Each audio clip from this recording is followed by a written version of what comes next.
90 degree பெண்டில் L ஷேப்ல 18 கோடி ரூபாய் செலவு 648 மீட்டர் நீளத்துல ஒரு ரயில்வே மேம்பாலத்தை கட்டியிருக்காங்க. இந்த ரயில்வே மேம்பாலம் பாத்தீங்க அப்படின்னா மகாமைகாபாத், புஷ்பா நகர், அதுக்கப்புறம் பாத்தீங்க அப்படின்னா ரயில்வே ஸ்டேஷன். ஓகேயா, இது எல்லாத்தையுமே தொடர்ந்து கடைசியில நியூ போபால் அப்படிங்கிற ஒரு இடத்துல போய் இது இணையுது.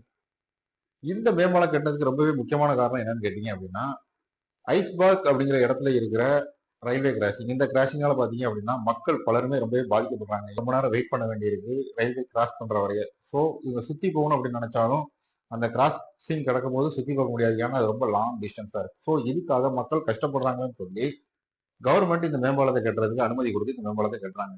இப்படி மேம்பாலத்துல கட்டும் போது பாத்தீங்க அப்படின்னா பாலத்தை பொதுவாகவே பாத்தீங்க அப்படின்னா பாலத்துல திரும்பும் போது பாத்தீங்கன்னா ஒரு பெண்டு வைக்கணும். ஆனா இந்த பெண்டே வைக்காம இவங்க என்ன பண்ணிட்டாங்க அப்படின்னா நேரா போய் எல் ஷேப்ல இருக்கிற மாதிரி கட்டிருக்காங்க. ஸோ இந்த போட்டோஸை பார்த்து சோசியல் மீடியால பலருமே பாலம் கட்டிருக்கீங்க, பாலம் கட்டது நீங்க படிச்சுட்டு தான் வந்தீங்களா, இது இன்ஜினியர்ஸ் ஃபெயில்டு அப்படிங்கிற அளவுக்கு மிகப்பெரிய பல கமெண்ட்ஸ் எல்லாம் வந்துட்டு இருந்துச்சு. பட் இப்படிப்பட்ட பாலத்தை கட்டின அதிகாரிகள் மட்டும் இல்லாம அந்த நிறுவனத்துக்கும் சரி, இப்படிப்பட்ட ஒரு டிசைனை போட்டு கொடுத்த கன்சல்டன்ட் நிறுவனத்துக்கும் சரி, எல்லாருக்குமே மொத்தமா ஆக்ஷன் எடுத்துக்காங்க.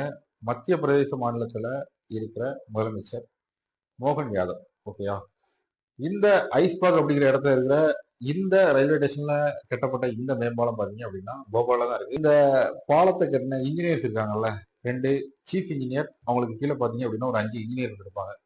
இவங்க 7 பேர்த்தையுமே சஸ்பெண்ட் பண்ணிருக்காங்க. அது மட்டும் இல்லாம மேம்பாலத்தை கட்டின அந்த நிறுவனத்தோட பேர் என்னன்னு கேட்டீங்கன்னா புனித் சத்தா. ஓகேயா, கன்சல்டோட பேர் கேட்டீங்க அப்படின்னா இந்த டிசைனை பண்ணி கொடுத்த கன்சல்டோட பேரு டைனமிக் கன்சல்ட். இவங்க மேல பிளாக் லிஸ்ட் அப்படின்னு வச்சுட்டாங்க.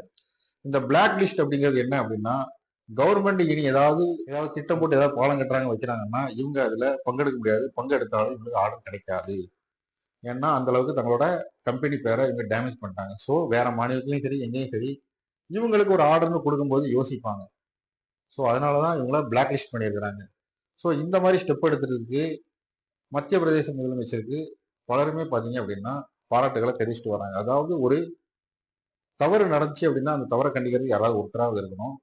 நிறைய இடத்துல பாத்தீங்க அப்படின்னா பாலம் கட்டுறதுல நிறைய ஊழல் நடக்குது. ஸோ அந்த மாதிரி இதுல ஊழல் நடந்துச்சா அப்படிங்கிறது நம்ம தெரியாது.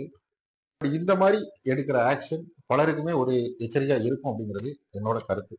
நாளப்பின்ன யாராவது மேம்பாலம் ஏதாவது கட்டுறாங்க அப்படின்னா ஸோ யோசிப்பாங்க, ஏதாவது டேமேஜ் ஆனிச்சு அப்படின்னா நம்மளால ஸ்டெப் எடுக்காங்க, நம்மளால ஆக்ஷன் எடுப்பாங்க. ஸோ நம்ம இதை ஒழுங்கா கட்டி கொடுக்கணும் அப்படின்னு சொல்லிட்டு இந்த மாதிரி யோசிக்கிற அளவுக்கு யாராவது ஸ்டெப் எடுத்தா மட்டும்தான் இந்த மாதிரியான தவறுகள் நடக்காது அப்படிங்கிறது என்னோட கருத்து. நீங்க இதை பத்தி என்ன நினைக்கிறீங்க? உங்க கருத்து என்ன அப்படிங்கிறத இந்த வீடியோல கமெண்ட் பண்ணுங்க. நெக்ஸ்ட் வீடியோல பார்க்கலாம்.